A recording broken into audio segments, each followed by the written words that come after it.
अरे बहू सुधा। कौशल्या जी सोफे पर बैठी अपनी बड़ी बहू सुधा को आवाज दे रही थी। सुधा किचन से अपना पसीना साड़ी के पल्लू से पोंछते हुए बाहर आई। जी माँ। मेरी चाय कहाँ है? सुबह के 5 बज गए हैं और तूने मुझे अभी तक चाय नहीं दी। मैं अभी लाई माँ जी। सुधा जाने लगी। तो अब मुझे याद दिलाना होगा तुझे, तब तू चाय लाएगी। माफ कर दीजिए माँ जी, वो आज मेरी आंख थोड़ी देर से खुली। 4:30 बज गए थे। मैं किचन की सफाई कर आपकी चाय बनाने वाली थी। तुम घर की बड़ी बहू हो, अगर तुम्हारी आंख देर से खुलेगी तो और बहुएं जो आएगी वो क्या सीखेंगी तुमसे? हाँ। सुधा अपना सर झुकाए चुपचाप खड़ी कौशल्या जी की सारी बातें सुनती है बिना किसी शिकायत के। अब यहाँ खड़ी क्यों हो? जाओ मेरे लिए चाय लेकर आओ। जी माँ जी। सुधा तेज कदमों से किचन की ओर चली जाती है। उसकी आंखें नम थी। वो अपने साड़ी के पल्लू से अपने आंसू पोंछती है। किचन में सुधा गैस पर चाय बनने को रख देती है। हे भगवान, आज मुझसे इतनी बड़ी गलती कैसे हो गई? माँ जी का मूड सुबह सुबह खराब हो गया। बस चाय अच्छी बन जाए, वरना आज दिन भर ताने सुनने पड़ेंगे। सुधा कांपते हाथों से चाय छानती है और ट्रे में रखकर वापस हॉल में आती है। कौशल्या जी अभी भी गुस्से में थी। सुधा डरते हुए चाय के कप को आगे बढ़ाती है। लीजिए माँ जी, आपकी चाय। कौशल्या जी कप ले लेती हैं और चाय का एक घूंट भरती हैं। अचानक उनका चेहरा बिगड़ जाता है। वो कप को जोर से टेबल पर पटकती हैं। चाय थोड़ी सी छलक कर मेज पर गिर जाती है। ये चाय है या उबला हुआ पानी? तुझे 10 साल हो गए इस घर में, पर आज तक मेरे स्वाद की चाय नहीं बना पाई। सुधा घबरा जाती है। माँ जी, वो मैंने अदरक और इलायची डाली थी, शायद। कौशल्या जी सुधा को चुप कराते हुए कहती हैं। जुबान मत लड़ा मुझसे। गलती करती है और ऊपर से जवाब देती है। अपने मायके में यही सीखा था क्या? ओह, मैं भी क्या पूछ रही हूँ। जहाँ 2 वक्त की रोटी के लाले थे, वहां चाय में दूध शक्कर कौन डालता होगा, है ना? सुधा की आंखों में आंसू आ गए थे। सुधा को कौशल्या जी की बातें तिल की तरह लग रही थी, पर वो सिर झुकाए चुपचाप खड़ी रहती है।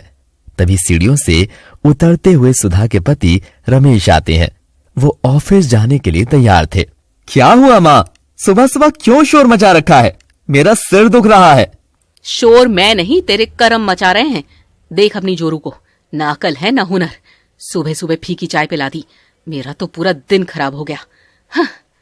रमेश सुधा की तरफ गुस्से से देखता है और बोलता है, तुम माँ का ख्याल नहीं रख सकती?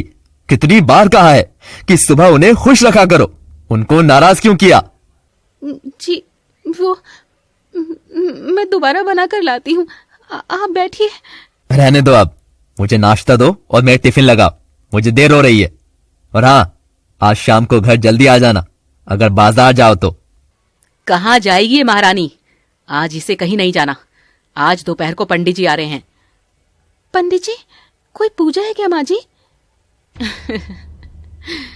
पूजा नहीं, तेरे देवर सुरेश के लिए रिश्ता आ रहा है। और सुन ले, कान खोलकर, इस बार मैं ऐसी वैसी बहू नहीं लाऊंगी। इस बार वो लड़की आएगी जो घर में खाली हाथ नहीं, बल्कि पेटी भरकर दौलत लाएगी। एक अमीर परिवार में ही रिश्ता जोड़ूंगी मैं तो। सुधा समझ गई कि उसकी सास उसे ही ताना दे रही है, क्योंकि वो एक गरीब परिवार से थी। वो ज्यादा दहेज नहीं लाई थी। अच्छा, कौन सा रिश्ता है माँ? कौशल्या जी की आंखों में लालच साफ नजर आ रहा था। शहर के बड़े व्यापारी गुप्ता जी की बेटी है शिखा। सुना है इकलौती बेटी है। गाड़ी बंगला सोना सब अपने दामाद को ही देंगे। कौशल्या जी सुधा की तरफ तिरछी नजर से देखती हैं। कम से कम वो तेरी बीवी की तरफ फटीचर खानदान से तो नहीं होगी? जब वो आएगी तब इस घर की रौनक बदल जाएगी। सुधा, सुन रही है ना? घर चकाचक साफ होना चाहिए। मेहमानों को ये नहीं लगना चाहिए कि हम पुराने जमाने के लोग हैं। जी माँ जी, मैं सब तैयारी कर दूंगी, आप परेशान न होइए। हाँ, और सुन, जब वो लोग घर आए तो तू ज्यादा सामने मत आना उनके। अपने पुराने कपड़े पहनकर हमारी नाक मत कटवाना सबके सामने, समझी? बस चाय नाश्ता रखकर अंदर चली जाना। समझ रही है? सुधा की आंखों से एक आंसू टपक कर जमीन पर गिरता है। उसने अपने आंसुओं को आंखों में ही रोक लिया। जी समझ गई। सुधा भारी मन से किचन की ओर मुड़ जाती है। पीछे से कौशल्या जी रमेश से खुश होकर आने वाले दहेज की बात करने लगती हैं। सुधा अपने आंसुओं को रोककर अपने कामों में लग जाती है। ऐसे ही वक्त गुजर जाता है और दोपहर हो जाती है। पंडित दीनानाथ सोफे पर आराम से बैठे हैं। कौशल्या जी उनके सामने बड़ी खुशी से बैठी हैं। दोनों रिश्ते की बात कर रहे थे। तभी सुधा ट्रे में पानी और बिस्किट लेकर आती है। अरे पंडित जी, आप पहेलियां मत बुझाइए, साफ साफ बताइए कि गुप्ता जी ने क्या कहा, बात बनी या नहीं। पंडित जी मुस्कुराते हुए टेबल से लड्डू उठाते हैं। अरे कौशल्या जी, बात बनी नहीं, समझो दौड़ पड़ी। गुप्ता जी तो बस एक इशारे के इंतजार में थे। उनका कहना है कि लड़का सरकारी नौकरी की तैयारी कर रहा है, खानदान अच्छा है, उन्हें और क्या चाहिए। वो तो ठीक है पंडित जी, लेकिन वो लेन देन की क्या बात हुई? सुधा पानी का गिलास मेज पर रखती है। पंडित जी उसे नजरअंदाज करते हुए कौशल्या जी की ओर झुकते हैं। पंडित जी धीरे से कौशल्या जी के कान में फुसफुसाए। गुप्ता जी ने कहा है कि उनकी इकलौती बेटी शिखा रानियों की तरह रही है, वो उसे खाली हाथ विदा नहीं करेंगे। नई चमचमाती कार, 10 लाख नगद और कौशल्या जी अपनी आंखें बड़ी बड़ी करके कहती हैं, और 25 तोला सोना, जिसमें से 5 तोले का हार खास सासू माँ के लिए बनवाएंगे वो लोग। हाय, 5 तोला सोना मेरे लिए? हे भगवान, तूने मेरी सुन ली। तभी सुधा से ट्रे रखते वक्त थोड़ी सी आवाज हो जाती है। कौशल्या जी का ध्यान उस पर जाता है। आराम से नहीं रख सकती? कान के पर्दे फाड़ेगी क्या? और यहाँ खड़ी होकर बड़ों की बातें क्यों सुन रही है? जा अंदर और सुरेश के लिए खाना लगा, वो आता ही होगा। सुरेश कौशल्या जी का मजला बेटा है। जी माँ जी। पंडित जी सुधा को जाता देख ताना मारते हुए, कौशल्या जी, वैसे बुरा मत मानिएगा, पर आपकी बड़ी बहू थोड़ी देहाती लगती है। गुप्ता जी की बेटी शिखा तो एकदम मेम साहब है, मेम साहब। जब वो आएगी तो घर की रौनक बदल जाएगी, देखना आप। कौशल्या जी मुंह बनाते हुए, अरे पंडित जी, किस्मत फूटी थी मेरी जो ये पल्ले पड़ गई। न रूप, न पैसा, न अकल, बस मुफ्त की रोटियां तोड़ना जानती है। पर अब नहीं, अब मेरे छोटे बेटे की बहू आएगी तो इस घर का नक्शा बदल जाएगा। बिल्कुल बिल्कुल, तो मैं गुप्ता जी को हाँ बोल दूं और शगुन का नारियल भिजवा दूं? अरे हाँ क्या, दौड़कर जाओ और पक्की जुबान देकर आओ। कहना लड़का और लड़के की माँ दोनों राजी है, बस शादी की तारीख जल्दी निकलवाओ, मुझे उस लक्ष्मी का इंतजार है। कौशल्या जी अपनी खाली कलाई देखती हैं। जल्द ही मेरे इन हाथों में सोने के कंगन होंगे। कौशल्या जी मुस्कुराती हैं। अरे ओ सुधा, सुन रही है या बहरी हो गई? पंडित जी के लिए मीठा और चाय लेकर आ। और हाँ, इस बार चाय में दूध कम मत करना, अच्छी खबर लाए हैं ये। जी माँ जी, ला रही हूँ। सुधा किचन की चौखट पर खड़ी होकर छुपकर ये सब सुन रही थी। उसकी आंखों में बेबसी थी। उसे समझ आ गया था कि आने वाला वक्त उसके लिए और कठिन होने वाला है। ऐसे ही दिन बीतते जाते हैं और एक दिन शिखा और सुरेश की भी शादी हो जाती है। शादी के अगले दिन घर में अभी भी गेंदे के फूलों और सजावट का सामान लगा हुआ है। सुबह के 9 बज चुके हैं। रमेश और सुरेश सभी नाश्ते की मेज पर बैठे हुए हैं, सिवाय नई बहू के। सुधा किचन से दौड़ भाग कर रही है। वो सुबह 4 बजे से घर के कामों में लगी हुई है। कौशल्या जी बार बार सीढ़ियों की तरफ देख रही हैं, चेहरे पर एक बड़ी मुस्कान लिए। सुधा, अरे ओ सुधा, नाश्ता मत लगा अभी, मेरी प्यारी बहू शिखा नीचे आ जाए तभी सब लोग साथ में खाएंगे। आज उसकी पहली रसोई की रस्म भी है ना। जी माँ जी, मैंने खीर का सामान तैयार कर दिया है, बस शिखा के आने की देर है। तभी सीढ़ियों से पायल की छन छन आवाज आती है। शिखा नीचे उतरती है। उसने एक भारी डिजाइनर साड़ी पहनी थी, लेकिन पल्लू सिर पर नहीं था, बल्कि कंधे पर लापरवाही से डाला हुआ था। उसके चलने में एक अजीब सी अकड़ थी। कौशल्या जी उठकर आगे बढ़ते हुए, आ गई मेरी लक्ष्मी, आओ बेटी आओ।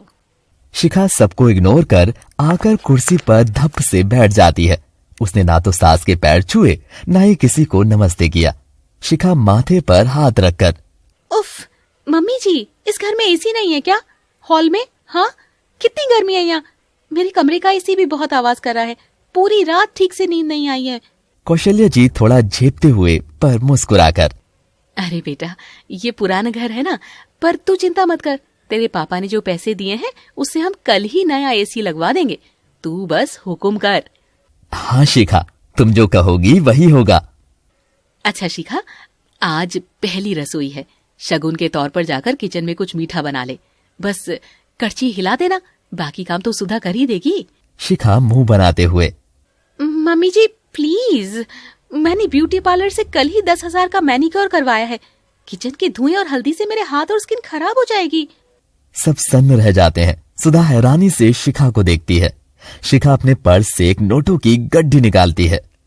और रही बात शगुन की, तो ये लीजिए, मैंने ऑनलाइन सबसे महंगे हलवाई से मिठाइयां मंगा ली है और ये 10,000 रुपए मेरी तरफ से शगुन समझ कर लीजिए। अब मुझसे किचन में जाने की उम्मीद मत रखिएगा। कौशल्या जी नोटों की गड्डी देखकर पिघल जाती है। उनकी आंखों में चमक आ जाती है। शिखा की बदतमीजी उन्हें दिखाई नहीं देती। कौशल्या जी शिखा के हाथों से नोटों की गड्डी ले लेती हैं। अरे वाह, कितनी समझदार है मेरी बहू। सही तो कह रही है, इतनी कोमल है, किचन में क्यों जलेगी। कौशल्या जी सुधा की ओर मुड़कर कड़क आवाज में सुधा से कहती हैं, सुधा, खड़ी खड़ी मुंह क्या देख रही है? जा, जो मिठाइयां शिखा ने ऑर्डर की है वो लेकर आ और सबको परोस। पर माँ जी, रस्म तो बहू के हाथ के बने खाने की होती है ना। क्या जवाब देंगी कौशल्या जी सुधा को? क्या नई बहू के आते ही कौशल्या जी अपने घर के नियमों को बदल देंगी? तू मुझे रस्में सिखाएगी? रस्म खुशी की होती है और मेरी बहू शिखा ने मुझे बहुत खुश कर दिया है। तू अपनी जल भुनकर काली हुई शक्ल लेकर यहाँ से जा और चाय लेकर आ शिखा के लिए। शिखा तिरछी नजरों से सुधा को ऊपर से नीचे तक देखती है। शिखा मन ही मन खुश हो रही थी। मम्मी जी, ये आपकी बड़ी बहू है ना, थोड़ी साफ सफाई से नहीं रह सकती क्या? इसकी साड़ी देखिए कितनी पुरानी लग रही है। मेरे फ्रेंड्स घर आएंगे तो क्या सोचेंगे कि हमारे घर में बड़ी बहू नौकरानी के जैसे रहती है। शिखा की बात सुनकर सुधा की आंखें भर आईं। अब उसका ये अपमान बर्दाश्त के बाहर हो रहा था, पर सुधा कुछ नहीं कहती है और चुपचाप वहां से किचन की ओर चली जाती है। अरे तू छोड़ उसे बेटी, वो तो है ही ऐसी। तू बता, आज लंच में क्या खाएगी? इधर किचन में सुधा रो रही थी।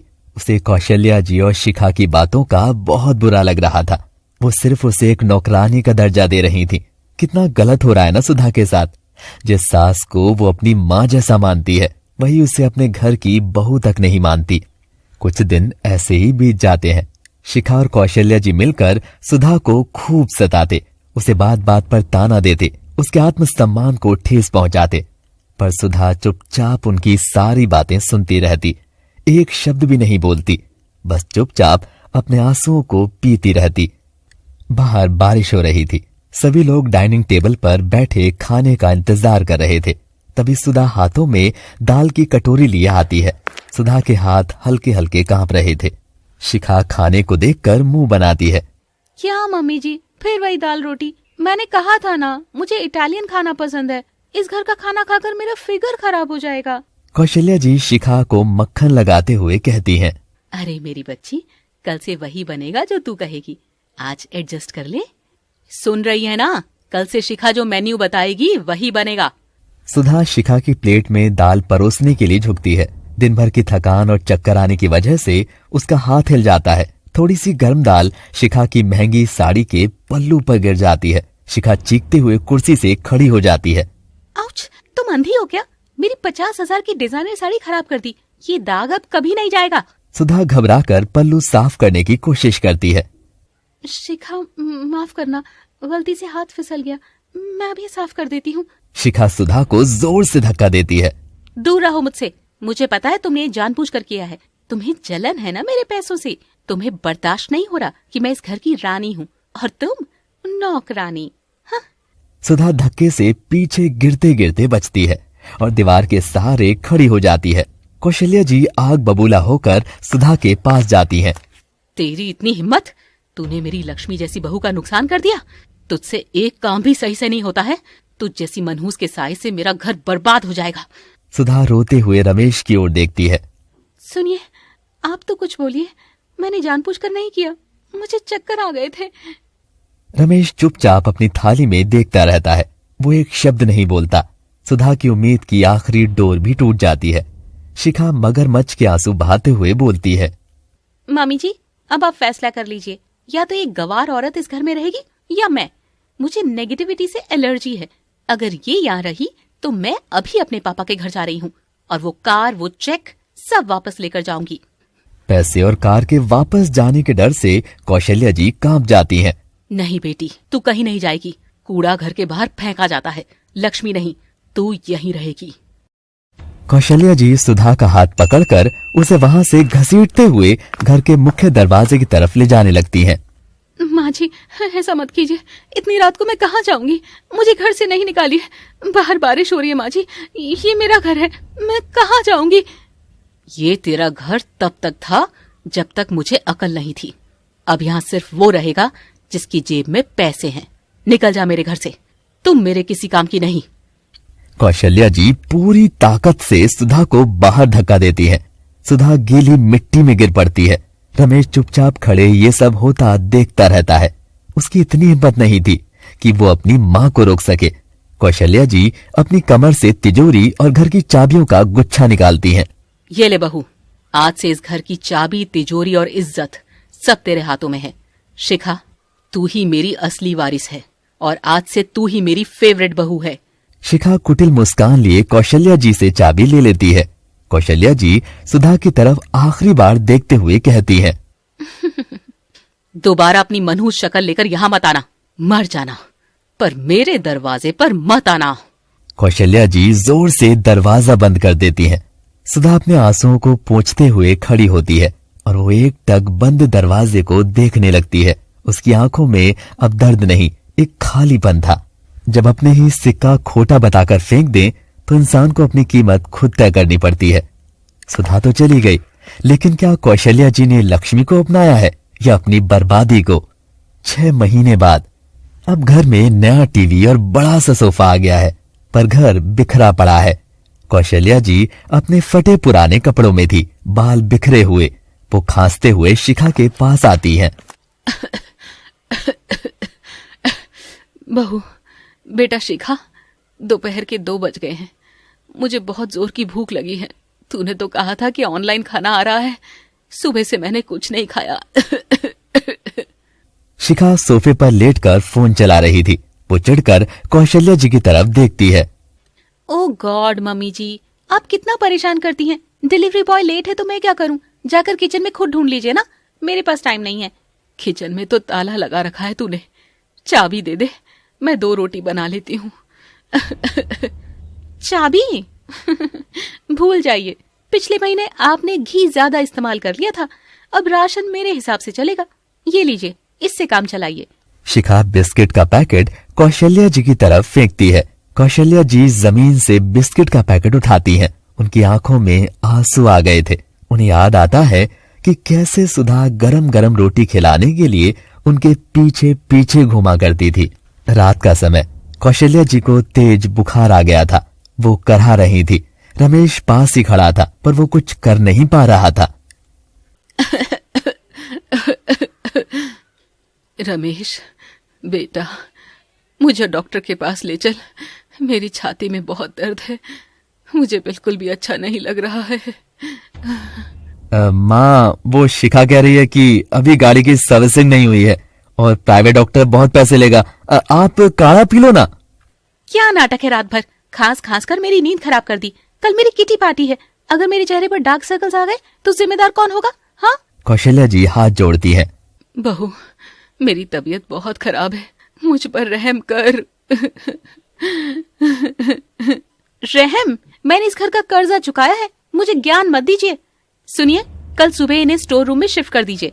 ये कमरा मुझे अपने शू कलेक्शन के लिए चाहिए। इनकी खांसने की आवाज मुझे हॉल तक नहीं आनी चाहिए। पर शिखा, वो माँ है, स्टोर रूम में तो हवा भी नहीं आती। वो वहाँ कैसे रहेंगी? तो फिर आप भी उनके साथ स्टोर रूम में सो जाइए। मेरे पैसों पर ऐश भी करनी है और जुबान भी चलानी है। रमेश चुपचाप सिर झुका लेता है। कौशल्या जी सन्न रह जाती हैं। उन्हें अब एहसास होता है कि उनकी बहू ने उनके दोनों बेटों को कितना डरा रखा है। अगली सुबह कौशल्या जी भूख से बेहाल थी। वो चोरी चुपके जाकर डाइनिंग टेबल से फलों की टोकरी में से फल उठाने की कोशिश करती हैं, पर तभी उन्हें ऐसा करते हुए शिखा देख लेती है। शिखा कौशल्या जी का हाथ पकड़कर मरोड़ते हुए कहती है, चोर? तो अब ये दिन आ गए, मालकिन अब चोर बन गई? मेरे घर में चोरी? भूख लगी थी बेटा, कल से कुछ नहीं खाया, प्लीज मुझे खाने का कुछ तो दे दे। झूठ मत बोलो, तुम्हें इस घर में रहने का कोई हक नहीं है। मुझे अपनी स्टैंडर्ड वाली सोसाइटी में चोर सास नहीं चाहिए। शिखा कौशल्या जी का हाथ खींचते हुए दरवाजे तक लाती है। नहीं बहू, मुझे मत निकाल, मैं कहाँ जाऊंगी? ये घर मेरा है, मैंने इसे बनाया है। तू मुझे मेरे घर से ऐसे नहीं निकाल सकती, नहीं। तुम जैसे चोर इस घर में रहने के लायक ही नहीं हो, निकलो यहाँ से। शिखा कौशल्या जी को उसी जगह धक्का देती है जहां कभी सुधा को गिराया गया था। कौशल्या जी घुटनों के बल गिरती हैं। कौशल्या जी की आंखों में आंसू आ गए थे, वो रो रही थी। सुधा के धक्का देने से उनके पैरों में चोट आ गई थी। उन्हें अब एहसास हो रहा था कि उन्होंने रिश्तों से ज्यादा पैसे को अहमियत दी थी, इसीलिए आज उनके साथ ये सब हो रहा था। सीधे ओल्ड एज होम चले जाना, दोबारा यहाँ अपनी शक्ल दिखाई तो पुलिस को बुला लूंगी। शिखा जोर से दरवाजा बंद कर देती है।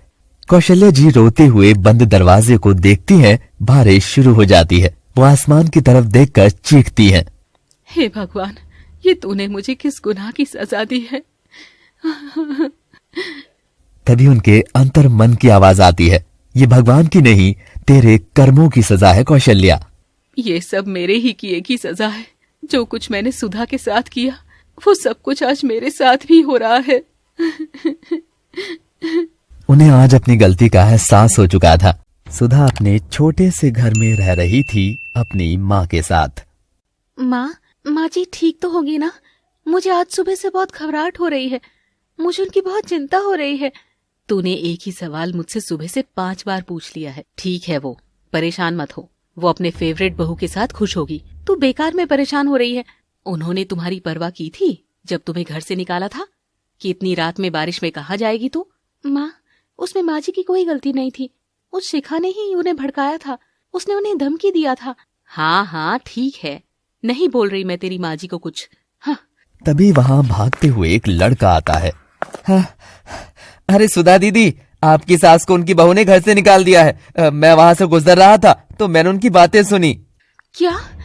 कहाँ है वो? सुधा भागते हुए वहां से ऑटो में बैठकर निकल जाती है।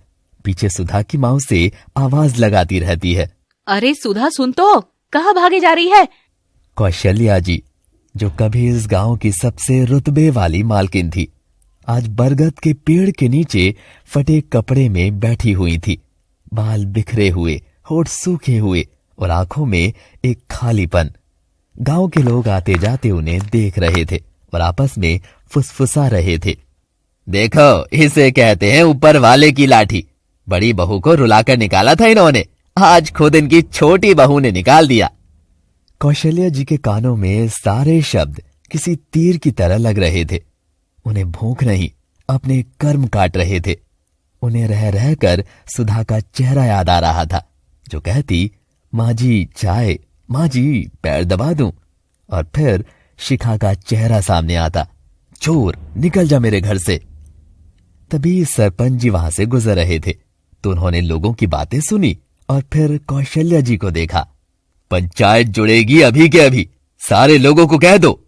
सारे लोग कौशल्या जी के घर के आंगन में इकट्ठा होते हैं। रमेश और सुरेश सर झुकाए खड़े हैं। कौशल्या जी भी चुपचाप खड़ी हैं। सरपंच और पंच को कुर्सियों पर बिठाया गया।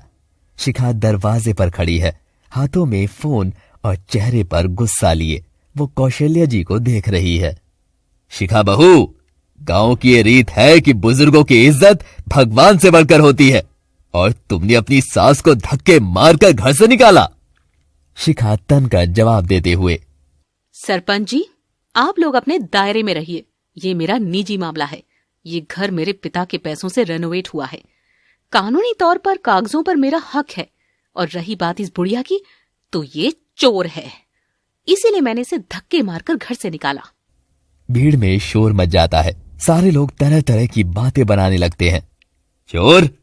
शिखा चिल्लाते हुए कहती है, हाँ चोर, मेरे घर का राशन चुरा रही थी ये बुढ़िया। जो औरत अपने बेटे बहू के पैसों पर पल रही हो उसे जुबान बंद रखनी चाहिए। मैं इसे नहीं रखूंगी। जिसे ले जाना है अपने साथ ले जाए। तुम्हारे पास कागज मकान के हो सकते हैं बहू, घर के नहीं। तूने ईंटों पर कब्जा किया है, पर आज तूने अपनी इंसानियत भी खो दी। मुझे इंसानियत नहीं, स्टैंडर्ड चाहिए। मुझे तुम सबकी इन बातों से कोई फर्क नहीं पड़ता। तभी वहां पर एक ऑटो आकर रुकता है। सारे लोगों की नजरें उस ऑटो पर टिक जाती हैं। उसमें से सुधा बाहर आती है। आज उसने साफ सुथरे और एक सुंदर सी साड़ी पहनी हुई थी। शिखा हंसते हुए कहती है, लो आ गई चोरनी सास की भिखारन बहू।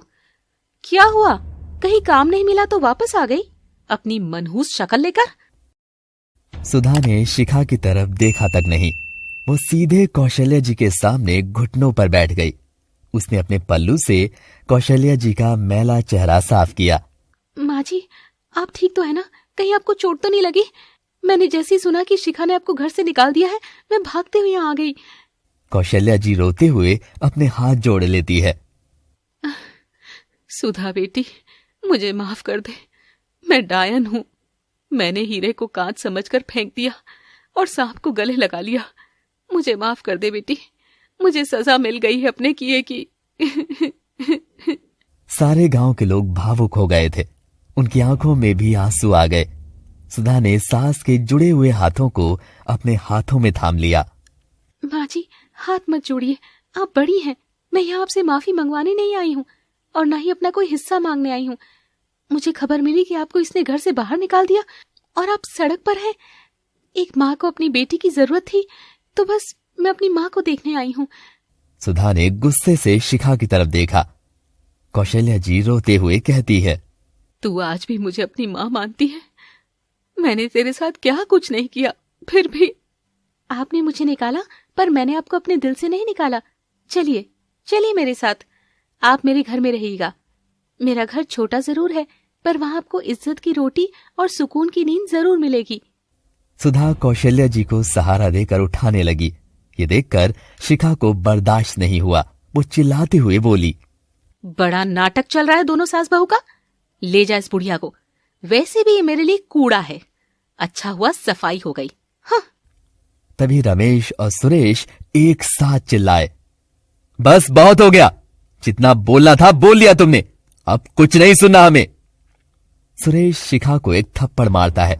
शिखा अपने गाल पर हाथ रखकर आंसू भरी नजरों से सुरेश को देखने लगती है। मैं कब से तुम्हारी बकवास बातें बर्दाश्त कर रहा हूं। ये मत भूलो, तुम जिससे बात कर रही हो वो तुम्हारी सास और मेरी माँ है।